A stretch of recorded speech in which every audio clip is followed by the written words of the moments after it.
Okay. Update tayo sa trigger na ginagawa ko. Stainless. Ito hammer stainless. Tapos na. Medyo natagalan ako sa aking pagtatrabaho kasi may alaga pa akong kalabaw. Ito yung trigger mechanism niya. Dila, trigger pad, at saka trigger guard. Ito yung housing. Ito sa mga pin. 3 pin, at saka 6 na bolt. Stainless yan lahat. Ito lang yung hindi. T6 stainless, at saka brass stainless dito. Itong trigger na to is adjustable na. Adjustable trigger. Assemble na natin. Una,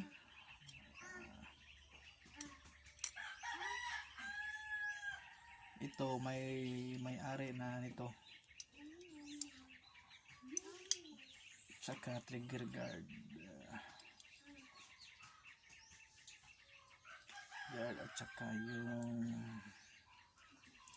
trigger pad.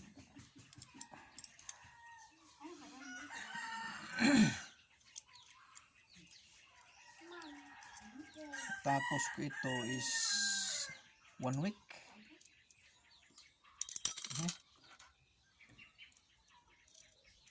One week ko ito natapos.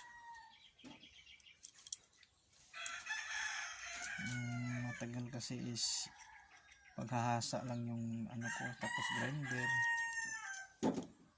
papel diliha.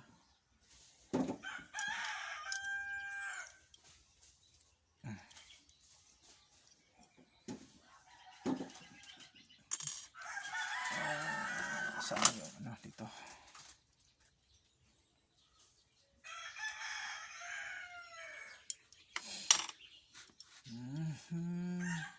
Tsaka ito yung ano niya, spring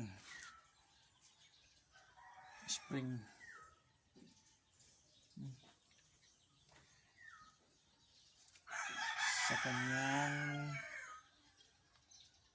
tawag nila dun, dila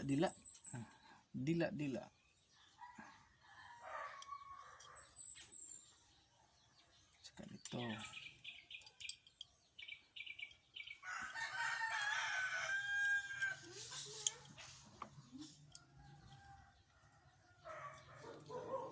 itong hammer, saka spring stainless dun, spring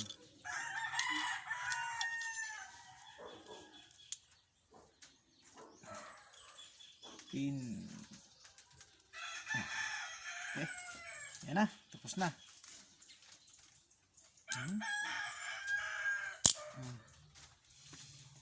Ito, adjustan mo lang ito kung gusto mo na lakasan yung palo niya. Ito lang yung i-adjust mo. Pwedeng pihitin ng mahigpit, logan, kung saan komportable ang pagtutuning ng unit ninyo.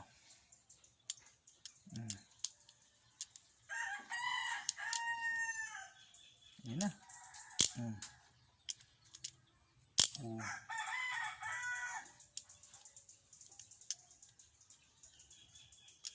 Tapos na.